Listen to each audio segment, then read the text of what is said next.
que a sua mãe havia prometido, e voltou para casa.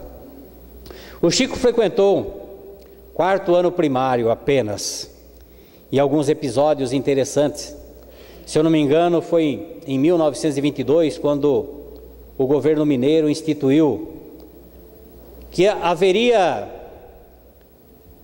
na comemoração da independência do Brasil,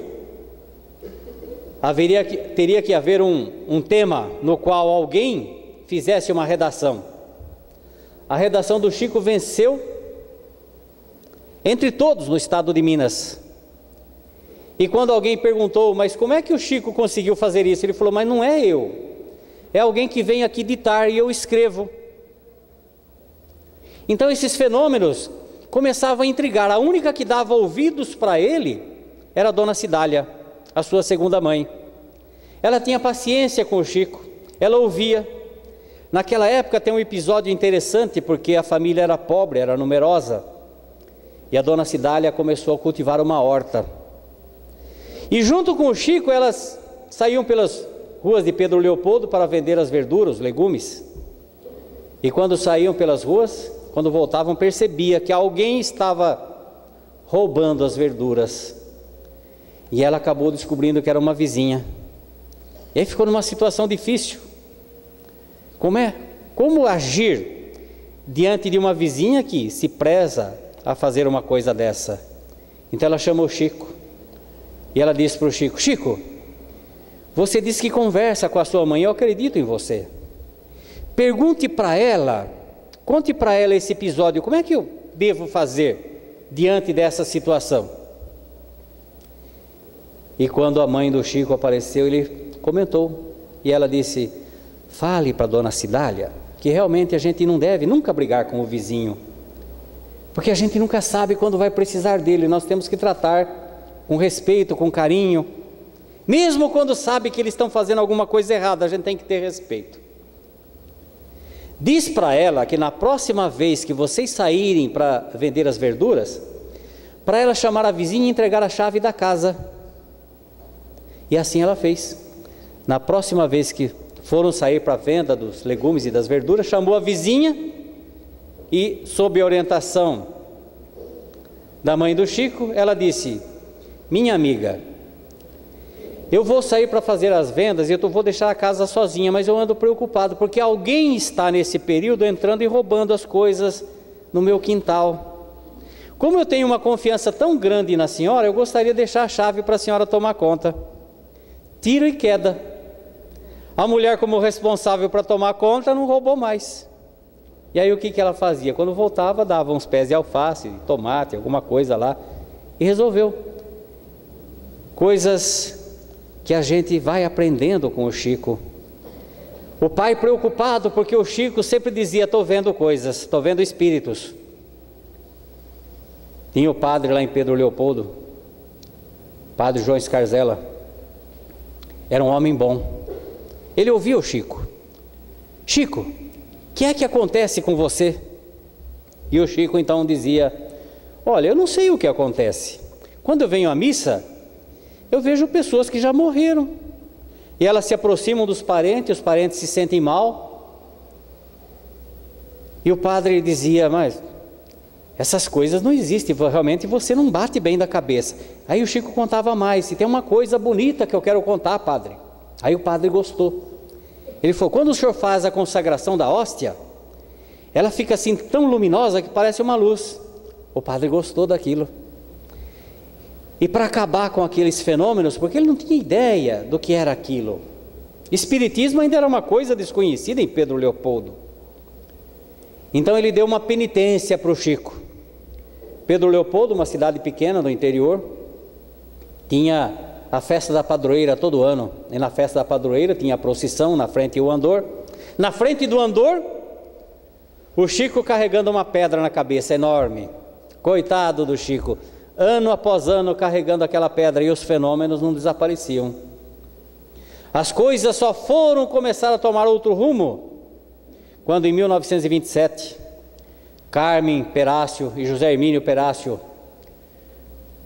duas criaturas extraordinárias, espíritas de uma cidade vizinha, estiveram em Pedro Leopoldo para cuidar de uma irmã do Chico, que entrou num processo de obsessão terrível.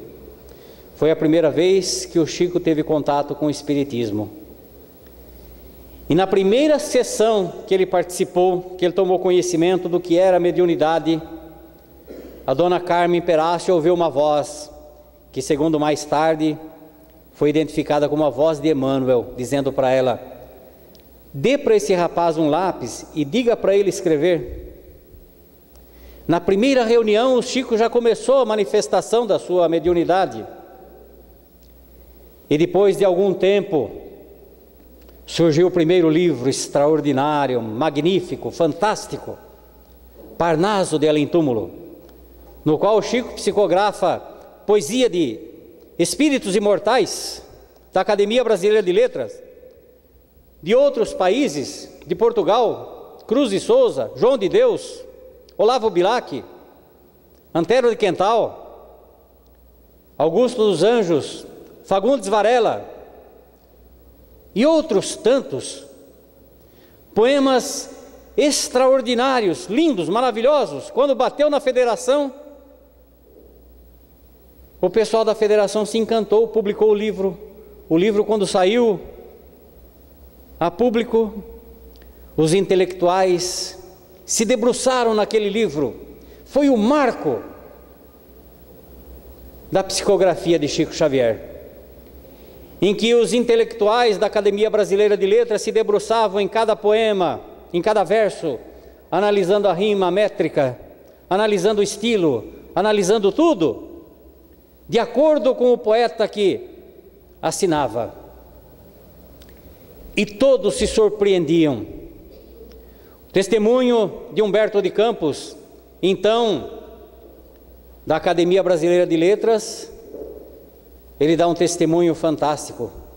Ele diz: das duas uma, ou esse rapaz tem razão e ele realmente tem escrito esses versos ditados por poetas já desencarnados, porque o estilo obedece à rima, à métrica, a tudo. E se isso não é verdade, então ele é um poeta extraordinário e merece uma cadeira aqui na Academia Brasileira de Letras.